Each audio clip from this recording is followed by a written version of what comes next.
Good morning, students. In the previous class, we have started with determiners. Determiners के कई parts होते हैं, मैंने आपसे बता दिया था। नंबर 1 में आर्टिकल्स आता है, नंबर 2 में पोसेसिव्स आता है, देन डेमोन्स्ट्रेटिव आता है, देन अदर डिटर्मिनर्स में आता है। ठीक है, अदर डिटर्मिनर्स में भी आता है, उसमें भी काफ़ी चीज़ें हैं। और इन द प्रीवियस क्लास मैंने आपको आर्टिकल्स का डिफरेंट यूसेस बताया था, कहाँ कहाँ आर्टिकल्स यूज़ करना है, कहाँ कहाँ आर्टिकल्स यूज़ नहीं करना है, that we had already discussed. And even we discussed about the possessives also. ये दोनों चीज़ें हमने आपको सिखाया है। अभी हमारा 2-3 चीज़ें इसमें रह गया है, वो हम अभी डिस्कस कर लेते हैं। आपको ये चैप्टर चाहता है कि कंप्लीट हो जाएगा। ठीक है, तो number 1 is articles, second 1 is possessives. Articles का मैंने आपको बता दिया था, ये एन और द, उसका डिफरेंट यूसेस है। और पोसेसिव्स में मैंने आपको बता दिया था, जो जिनके पोसेशन में आता है, जो वर्ड्स हम यूज़ करते हैं, जैसे my, this is my car, है ना, this is your book, his, their, my, our, your, इस तरीके से देयर्स, इस तरीके से जो वर्ड होते हैं और पोसेसिव्स को यूज़ किया जाता है। नेक्स्ट हम सीख लेंगे, वो बहुत ईजी है, डेमोन्स्ट्रेटिव। आपने कभी सीखा होगा डेमोन्स्ट्रेटिव्स में क्या क्या आता है, क्या क्या चीज़ होती है डेमोन्स्ट्रेटिव्स में। देखो बेटा, डेमोन्स्ट्रेटिव्स में हमारा 4 चीज़ें आता है, वो आप शुरू से पढ़ के आ रहे हैं, बट ये नाम आपको पता नहीं है। नेम जो है ना, डेमोन्स्ट्रेटिव जो नेम है आपको पता नहीं है, मगर ये शुरू से पढ़ के आ रहा है। तो डेमोन्स्ट्रेटिव में ये आता है this, that, this, those. Okay, ये जो point out the objects in which they refer, ये किस कहाँ यूज़ होता है, जिस ऑब्जेक्ट को हम पॉइंट आउट करते हैं, हाँ, उसी ऑब्जेक्ट के लिए रेफर करता है। ओके, जैसे हमने आपको पहले भी आपने सीखा होगा, जैसे दिस का यूज़ क्या होता है, दैट का क्या होता है, दिस और दोस का क्या यूज़ होता है। सपोज मैं आपसे कह रहे थे कि see this is the gift from my uncle, that mean जो चीज़ हम आपको दिखा रहे हैं, अपना हाथ में रख के दिखा रहे हैं या पास में रख के दिखा रहे हैं, तो उसके लिए हमें क्या करना है, क्या यूज़ होना होता है, दिस। दैट मीन वो सिंगुलर होता है, वो सिंगुलर भी होता है, वो हमारा बिल्कुल हाथ में होगा या हमारा बिल्कुल पास में होगा, टच करके हम दिखाते हैं, देखो this is the gift from my uncle.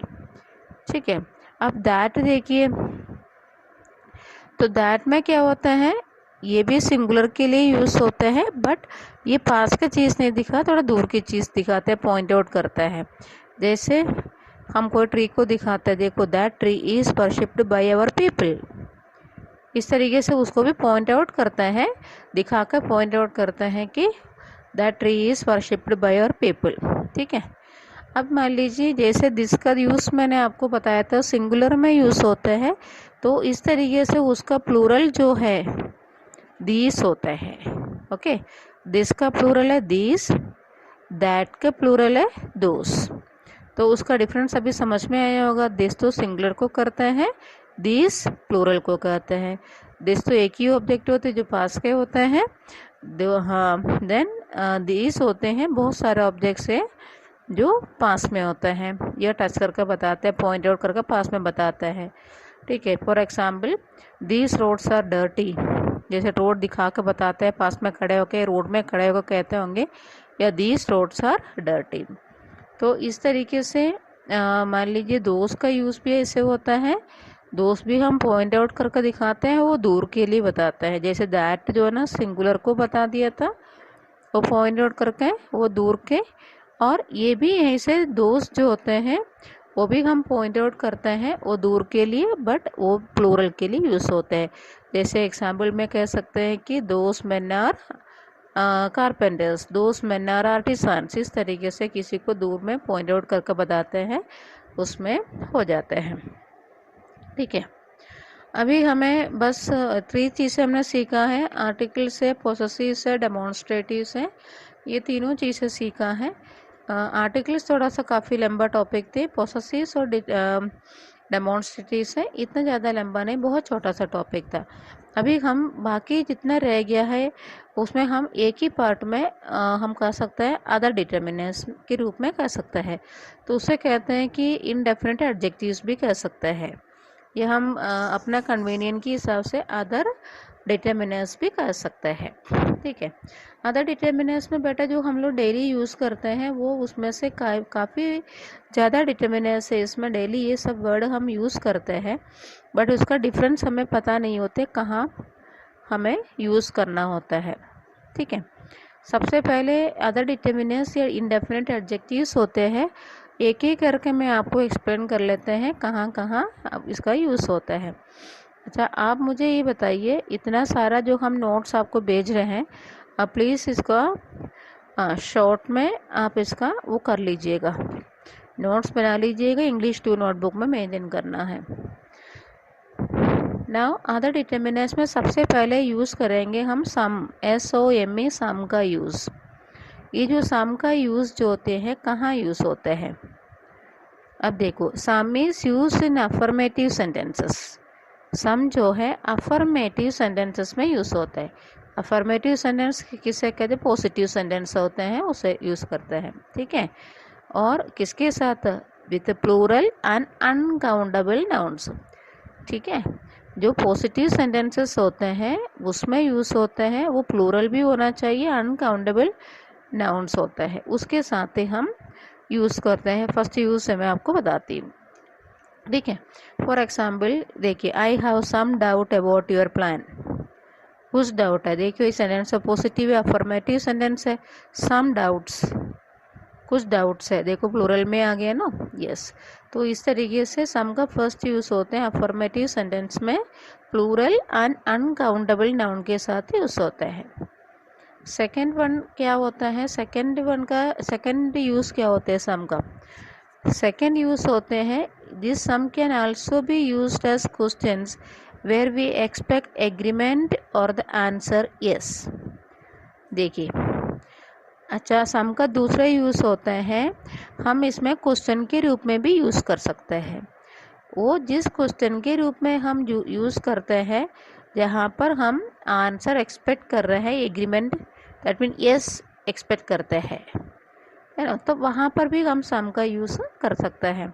Suppose मान लीजिए example, would you like some tea, है ना, ये भी सम है, would you like some tea, तो यहाँ पर मोस्टली देखो आंसर यस के रूप में आता है, यस।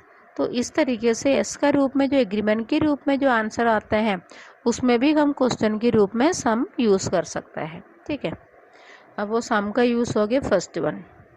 अब नेक्स्ट देखिए हम एनी, ANY, एनी। सम मैंने आपसे कहा था कि अफर्मेटिव सेंटेंस में यूज़ होता है। ठीक है, और इस यहाँ पर देखिए एनी कहाँ यूज़ होता है, तो any is used with a negative meaning, yes. Any में हम नेगेटिव मीनिंग में यूज़ होते हैं, and in question to ask whether something exist or not, question के रूप में भी यूज़ होता है, उसमें ये पूछते हैं क्वेश्चन के रूप में कुछ एक्सिस्ट हो रहा है कि नहीं, उसमें भी। ठीक है, मेनली वो नेगेटिव सेंटेंस में यूज़ होता है। अब देखिए, नेगेटिव सेंटेंस में कोई एग्जाम्पल मैं बता दूंगी ये नहीं यूज़ करके, जैसे I haven't left any money, है ना, I haven't got any money, तो इस तरीके से हम यूज़ कर सकते हैं। तो क्वेश्चन के रूप में क्या यूज़ कर सकते हैं, haven't you got any work to do, haven't you got any work to do। अच्छा, ये भी और भी यूज़ कर सकते हैं कि do you have any better ideas, तो इस तरीके से भी हम यूज़ कर सकते हैं, नेगेटिव सेंटेंस में यूज़ होता है। ठीक है, और यानी का और भी यूज़ होता है, कभी कभी नेगेटिव के अलावा पॉजिटिव सेंटेंस होता है अफर्मेटिव, उसमें भी यूज़ कर सकता है। कब होता है, देखो एनी जो है अफर्मेटिव सेंटेंसेस में यूज़ होता है with plural and uncountable noun to refer to something which may or may not exist. तो यानी जो है अफर्मेटिव सेंटेंस में यूज़ होता है प्लूरल और अनकाउंटेबल नाउन्स के साथ। वो किसको रेफर करने के लिए? समथिंग विच मे और विच मे नॉट एक्सिस्ट, कुछ एक्सिस्ट हो या ना हो उसके लिए भी रेफर कर सकता है। ठीक है, तो एग्जाम्पल हम देख सकते हैं कि you can learn this song at any time है ना। तो इस तरीके से हमारा यूसेस होता है, राइट। अब नेक्स्ट देखिए लिटिल और मच। अब देखो लिटिल और मच है, नेक्स्ट डेमोन्स्ट्रेटिव्स में आ गया है लिटिल और मच। अब देखो ये दोनों किसको रिप्रेजेंट करते हैं? ये दोनों रिप्रेजेंट करते हैं कि अमाउंट या क्वांटिटी को रिप्रेजेंट करता है। ठीक है, लिटिल एंड मच वो किसको यूज़ करता है? क्वांटिटी या अमाउंट को कर सकता है। और ये अमाउंट को, लार्ज अमाउंट को कौन सा यूज़ करेगा और स्मॉल अमाउंट को कौन सा यूज़ करेगा? लिटिल जो है it represent for small amount और क्वांटिटी ऑफ समथिंग। ये वर्ड सुनते हुए, लिटिल वर्ड सुनते हुए आपको लिटिल मीन छोटा, स्मॉल, तो ऐसे ही याद रखना जो लिटिल जो रिप्रेजेंट करता है स्मॉल क्वांटिटी और स्मॉल अमाउंट ऑफ समथिंग। ठीक है, और लार्ज क्वांटिटी को रिप्रेजेंट करने के लिए हम मच यूज़ कर सकते हैं।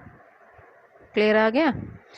स्मॉल क्वांटिटी को लिटिल यूज़ कर सकते हैं, क्वांटिटी या अमाउंट, और लार्ज क्वांटिटी और अमाउंट को हम क्या कर सकते हैं, क्या यूज़ कर सकते हैं? मच यूज़ कर सकते हैं। अब देखो एग्जाम्पल हम बता सकते हैं कि there is little hope of his recovery. Little hope है, ठीक है। तो देन इसके बाद मच वाला एक example, have you got much homework to do, है ना। Have you got much homework to do, ये ज़्यादा क्वांटिटी को बताता है। Got it clear? ये एक और एग्जाम्पल हम कह सकते हैं कि he showed much interest in our project. That mean हमारा प्रोजेक्ट में बहुत ज़्यादा इंटरेस्ट दिखाया, दैट यूज मच हो गया है। Okay, yes. अब एक चीज़ को ध्यान रखना पड़ेगा आपको, ये जो लिटिल जो है मैंने आपसे कहा था कि स्मॉल क्वांटिटी को यूज़ होते हैं, बट यहाँ पर देखिए ये लिटिल भी होते हैं, लिटिल भी होते हैं। इसमें आ लिटिल जो होते हैं उसी को वही जो है ना बहुत स्मॉल अमाउंट को करते हैं, बट लिटिल नहीं कर सकते हैं। ठीक है, ध्यान रखना। ये आ लिटिल और लिटिल, आ लिटिल जो है बहुत ही छोटा सा क्वांटिटी को रिप्रेजेंट करते हैं, बट लिटिल नहीं है। तब तो इसके बाद हम कह सकते हैं कि we have a little problem in our bank. We have a little problem, a little problem mean बहुत कम प्रॉब्लम, थोड़ा सा। ठीक है, जैसे बोलते हैं ना, नेक्स्ट एक एग्जाम्पल कहावत होता है, a little knowledge is a dangerous thing, ये कहावत होता है, वो भी है। ठीक है, आप देखिए I had little time to spend in shopping. I have little time, little time means यहाँ पर कम टाइम है। कम टाइम मीन बहुत कम टाइम नहीं है, बहुत कम टाइम के लिए हम आ लिटिल यूज़ कर सकते हैं। ठीक है, यस। नेक्स्ट हम यहाँ पर आपको सिखा देंगे फ्यू एंड मैनी का यूज़। अब फ्यू और मैनी का यूज़ कहाँ होता है, किस लिए यूज़ कर सकता है? यस, अभी पीछे हमने आपको बताया था कि लिटिल और मच का, वैसे ही आप वहाँ वो तो उसको क्वांटिटी और अमाउंट को बताता है, बट देखिए फ्यू और मैनी किसको बताता है। अब देखिए फ्यू जो है वो कह सकता है कि फ्यू एंड मैनी ये दोनों प्लूरल नाउन्स में यूज़ होता है। ये प्लूरल नाउन्स में यूज़ होता है, वो नंबर को बताता है। पीछे हमने आपको बताया था कि लिटिल और मच है वो क्वांटिटी को बताते हैं, ये वाला फ्यू और मैनी किससे बताते हैं? नंबर को बताते हैं। ठीक है, अब देखो फ्यू जो है it emphasize for small number, और मैनी जो है it emphasize for large number. बहुत लार्ज नंबर के लिए हम मैनी यूज़ कर सकते हैं, और कम नंबर के लिए हम फ्यू यूज़ कर सकते हैं। फॉर एग्जाम्पल हम कह सकते हैं कि few people attended the meeting, that में कम पीपल, है ना। एंड नेक्स्ट हम कह सकते हैं कि मैनी स्टूडेंट्स वॉच टेलीविज़न, काफ़ी बच्चे टेलीविज़न देखते हैं, टीवी देखते हैं, तो उसमें काफ़ी ज़्यादा नंबर हो गया है ना। अब बट यहाँ पर भी जैसे पिछले मैं बताया था कि लिटिल आ लिटिल में डिफरेंस तो बता दिया था, वैसे इसी में भी डिफरेंस है। आ लिटिल लिटिल में डिफरेंस है, वैसे फ्यू और आ फ्यू में भी डिफरेंस है। हमने आपको कहा था कि फ्यू जो होता है ना कम नंबर को दिखाता है, बट यहाँ पर देखिए आ फ्यू जो होते हैं बहुत ही कम number, without any emphasis, without any stress, बहुत कम नंबर को दिखाते हैं a few, a small number. ठीक है, फॉर एग्जाम्पल हम कह सकते हैं the train was late for few hours, for a few hours, कुछ घंटे के लिए, बहुत ही कम घंटे के लिए ना, तो हो गया। नेक्स्ट भी कह सकते हैं only uh few people visit the shrine in April, uh few that mean बहुत कम लोग। ठीक है, इस तरीके से हमें यूज़ करना है। सो अब देखिए, हाँ नेक्स्ट ग्रुप में हमारा कौन कौन सा आता है, मोर आता है, लेस आता है, फ्यूअर आता है। ओके, मोर, लेस और फ्यूअर, फ्यू FEWER। अब देखिए मोर और लेस और फ्यूअर है, वो कंपैरेटिव डिटर्मिनर्स कहे जाते हैं इसे, कंपैरेटिव डिटर्मिनर्स। अब देखो इसका यूज़ कहाँ होता है, कहाँ कहाँ यूज़ होता है उसको देखिए। देखो more is use with than to refer the amount or quantity of something which is greater than an amount of quantity or something else. It is used with the plural or uncountable nouns. देखो more जो है plural uncountable nouns के साथ use कर सकते हैं, वो हमेशा ये यूज़ कर सकते हैं कि क्वांटिटी को रेफर करते हैं, that is something greater than the amount of that quantity of something। जैसे मोर के साथ हम लोग हमेशा यूज़ होते हैं मोर के साथ दैन, मोर दैन है ना, मोर दैन यूज़ कर सकते हैं। फॉर एग्जाम्पल में यहाँ पे बताते हैं he had to do more work than he could normally do. वे नॉर्मली जितना वर्क कर सकते हैं वह करते हैं, उससे ज़्यादा वर्क करना थे। ठीक है, he had to do more work than he could normally do. तो इस तरीके से यूज़ होता है मोर का। ठीक है, मोर के साथ दैन यूज़ कर सकते हैं और at the same time plural and uncountable के साथ यूज़ करना है। अब देखिए मोर का और थोड़ा सा और भी यूज़ होता है, जैसे more can also be used without than to denote an additional quantity of something. More के साथ तो हमने आपसे कहता है कि दैन यूज़ कर सकता है, क्योंकि इसमें कंपैरेटिव डिटर्मिनर्स है, ये कंपैरेटिव डिटर्मिनर में आता है। बट ये without than also we can use more, है ना, मोर जो है विदाउट दैन के साथ भी हम यूज़ कर सकते हैं। जब विदाउट दैन के साथ मोर जब यूज़ करते हैं, ये किसको रिप्रेजेंट करते हैं, एडिशनल क्वांटिटी ऑफ समथिंग, कोई एडिशनल क्वांटिटी को बताता है। फॉर एग्जांपल हम कह सकते हैं कि more money is needed for this project, इस प्रोजेक्ट के लिए मोर मनी इज़ नीडेड। देखो इसमें दैन यूज़ तो नहीं किया हम लोगों ने, राइट। तो इस तरीके से without than also we can use more. अब देखो नेक्स्ट यूज़ ऐसे होता है लेस।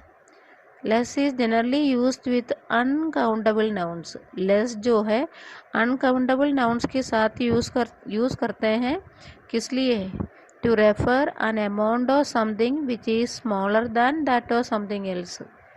जो रेफर करने के लिए किसी चीज़ का अमाउंट या क्वांटिटी रेफर करने के लिए वो जो दैट चीज थिंग होते हैं जो हम रिप्रेजेंट करते हैं उसे smaller than that of something else, दूसरे से स्मॉलर दैन।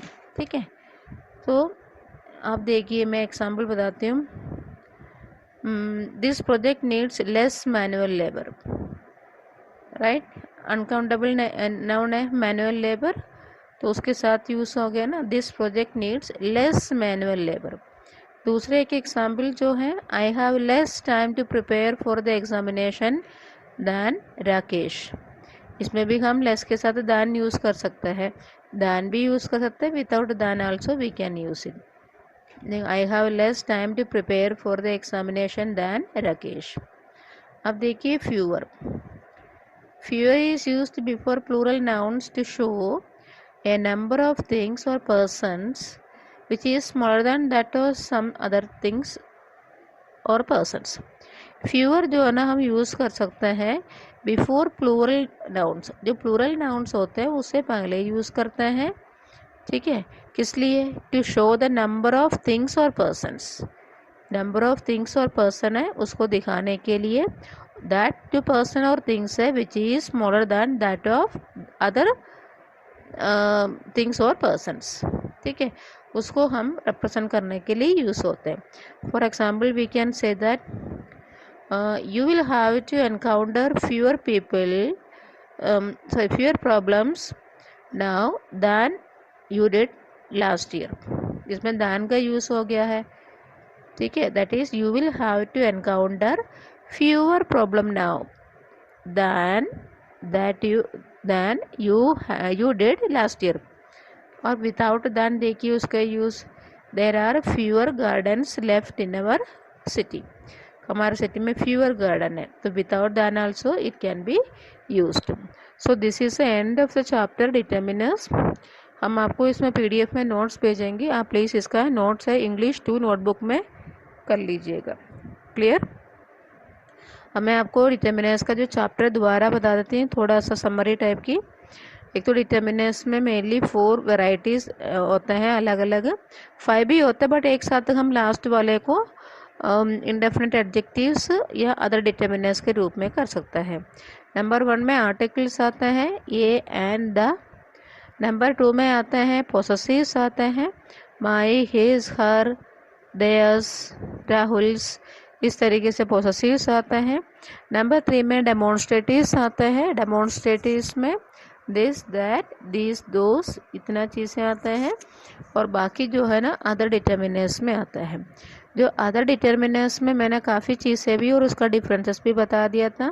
जैसे सम में उसका डिफरेंट यूज़ है, एनी है डिफरेंट यूसेस है, लिटिल और मच कहाँ यूज़ होते हैं इसका डिफरेंसेस है, फ्यू और मैनी कहाँ यूज़ होता है किसका डिफरेंस क्या है. और लास्ट में मैंने आपको बता दिया था मोर, लेस और फ्यूअर कहाँ यूज़ होता है, इसका डिफरेंसेस कहाँ होता है. ठीक है, इतना चीज़ें मैंने आपको आज सिखा दिया था. तो इसका नोट्स आप बना लीजिएगा. सो नेक्स्ट हम आपको सिखा देंगे एक पोएम है हमारा विंड है. ओके, विंड पोएम है, सुब्रमण्य भारती ने लिखा है. ये जो विंड पोएम है बहुत छोटी सी है. पहले मैं आपको उनका इसी क्लास में समरी बता देंगे, नेक्स्ट क्लास में आपको एक्सप्लेन करेंगे. फिर हमारा जो सप्लीमेंट्री बुक है उसके साथ इसका भी एक्सप्लेनेशन करेंगे. राइट, जो विंड जो चैप्टर में पहले हम आपको इंट्रोडक्शन बता देंगे विंड चैप्टर में क्या है. एक्चुअली क्या होते हैं, विंड जो है great and strong elemental power होते हैं and eight the same time it shakes and destroy anything that is week. Obviously जो हवा चलते हैं, जो भी स्पेशली स्ट्रॉन्ग हवा चलते हैं, जो कमज़ोर होते हैं वो सारा चीज़ को हिला लेते हैं और गिराते भी है ना. आंधी तूफान जब आते हैं ना, आपने देखा होगा ना, कई सारे पेड़ पौधे गिर जाते हैं. द सेम यहाँ पर भी है, कमज़ोर चीज़ों को गिराते हैं. All the small and fragile things fall an easy prey to the strong blows. Obviously wind strong blows होते हैं तो फ्रेजाइल थिंग्स मीन कमज़ोर थिंग्स वो गिर जाते हैं.